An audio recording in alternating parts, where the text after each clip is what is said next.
Giginya ompong menggerang rantau tugal mandang nyusah. Kuyo gundul pesan aku sering ngampe kendul. Gendru tela-telo tampak lo yo. Selangkau jalannya miring-miring itu yo. Belum selesai menaku nong Cino.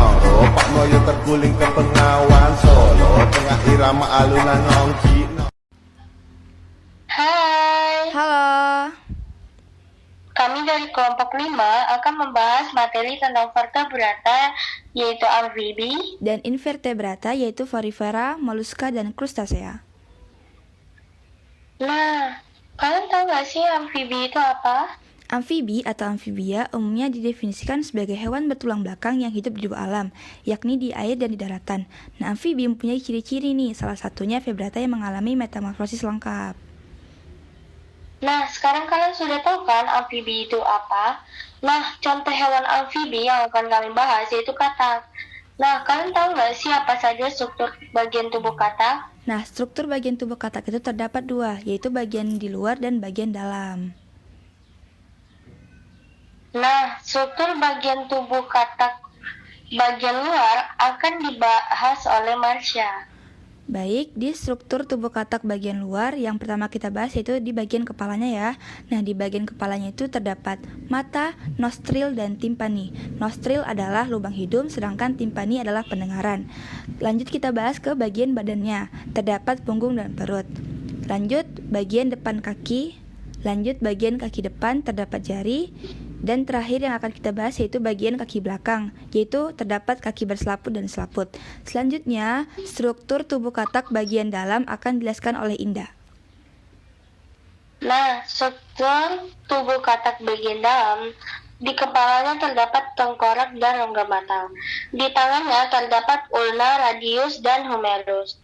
Nah, ulna itu adalah tulang panjang yang sering digunakan untuk memperkirakan tinggi badan. Sedangkan radius adalah tulang pengumpil. Dan humerus adalah tulang lengan atas. Nah, di bagian badannya terdapat tulang belikat, ruas tulang belakang, processus tulang belakang. Dan pada bagian bawah terdapat tulang paha atas, tulang ekor, tulang pangkal paha, mata kaki, dan ruas jari. Jadi gimana? Udah paham belum tentang materi kami? Untuk materi selanjutnya akan dijelaskan oleh teman kami. Terima kasih.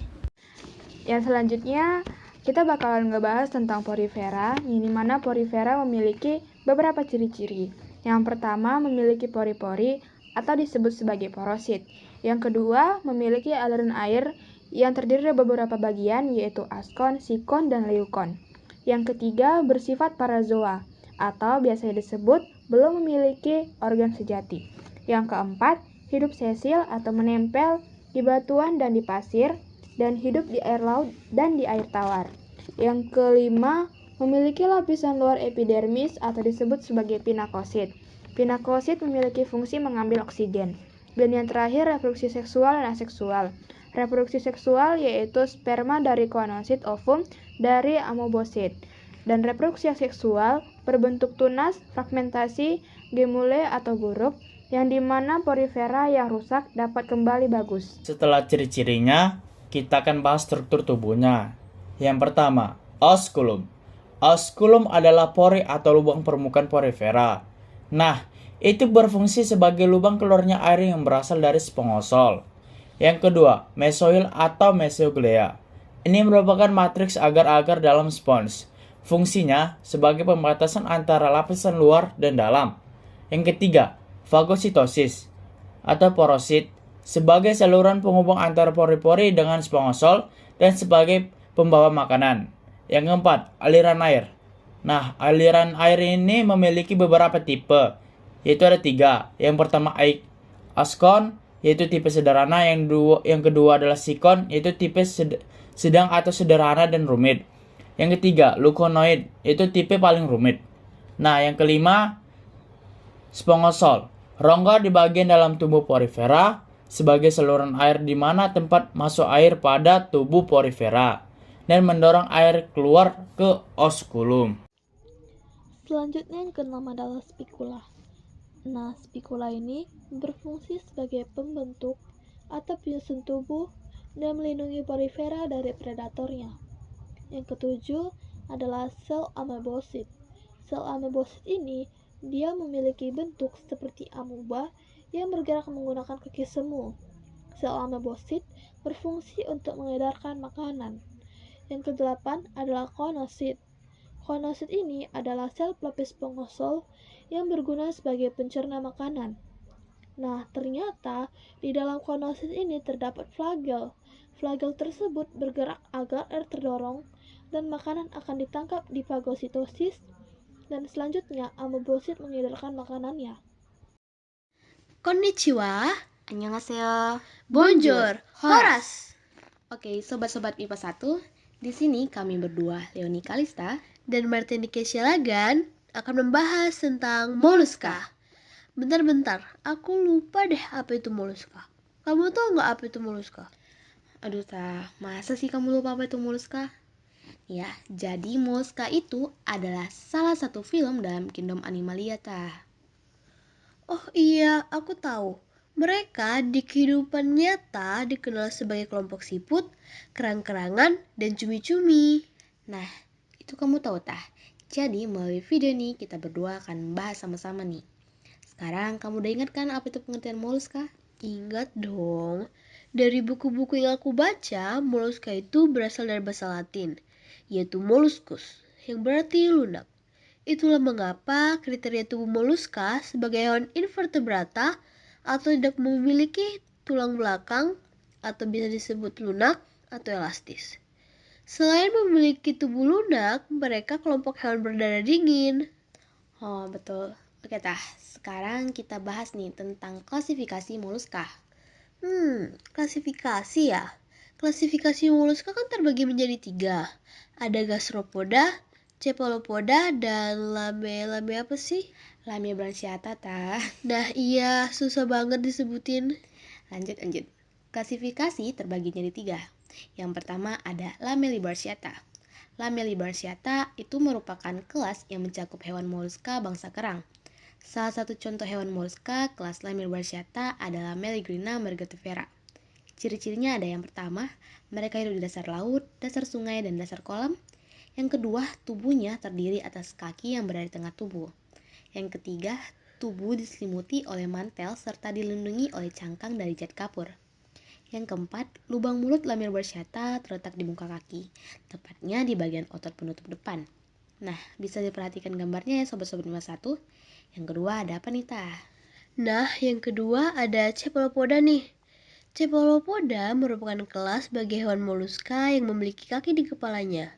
Beberapa hewan cephalopoda adalah oktopus atau gurita, loligo atau cumi-cumi, dan sepia atau gurita. Kita ambil contohnya cumi-cumi ya. Nah, cumi-cumi nih. Cumi-cumi ini tergolong hewan yang cukup unik loh, karena cumi-cumi memiliki kaki di bagian kepalanya. Kaki tersebut sering disebut dengan tentakel. Jumlah tentakel pada cumi-cumi umumnya sekitar 10 buah. Setiap tentakel itu memiliki pengisap di ujungnya. Cumi-cumi memiliki tubuh langsing, kerangkanya tipis, bening, dan terdapat dalam tubuhnya. Cumi-cumi melakukan reproduksi dengan cara seksual. Cumi-cumi berenang menggunakan sistem propulsi jet, yakni menyemburkan air lewat organ berupa corong.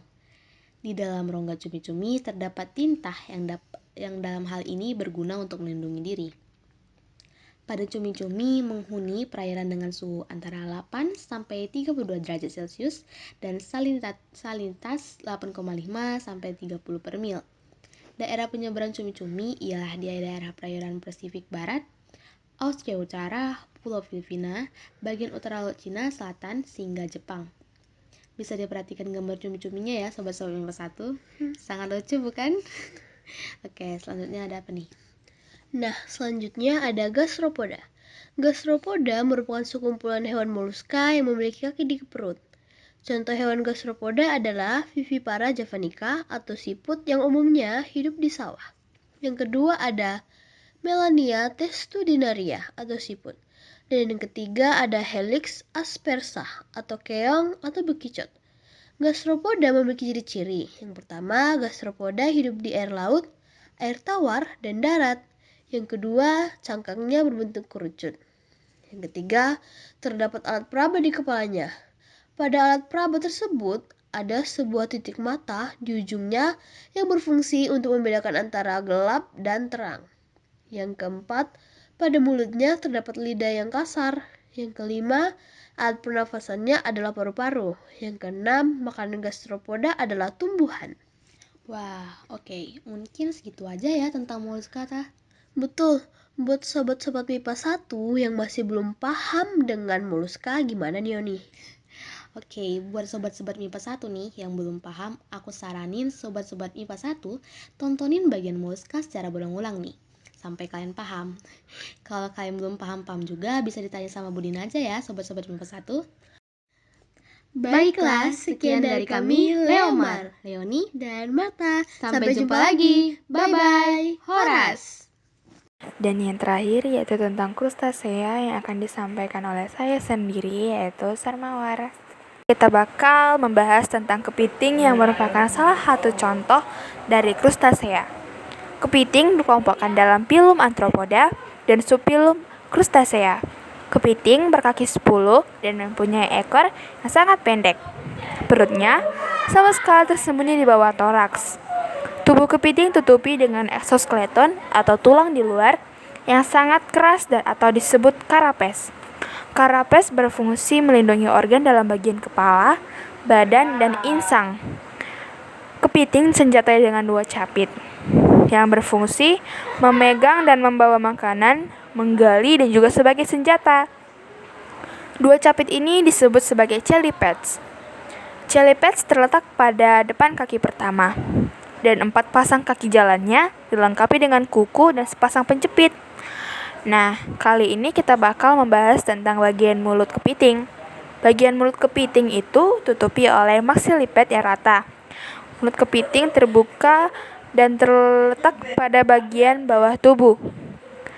Nah, beberapa bagian yang berada di dekat mulut berfungsi memegang makanan dan juga memompakan air dari mulut menuju insang. Nah, insang kepiting terbentuk dari pelat-pelat yang pipih. Insang berfungsi untuk mengambil oksigen untuk membantu proses pernafasan si kepiting. Sekarang kita bakal membahas tentang matanya. Mata kepiting ini cukup unik loh. Matanya menonjol keluar berada di depan karapes. Dan yang terakhir yaitu menurut Prianto, bagian tubuh kepiting lengkapi bulu dan rambut-rambut sebagai indera penerima. Nah, itu aja deh tentang materi kita dari Crustacea. Kalau masih ada yang kurang, tanyakan aja ya. Siapa tahu kami bisa menjawabnya. Sekian, terima kasih.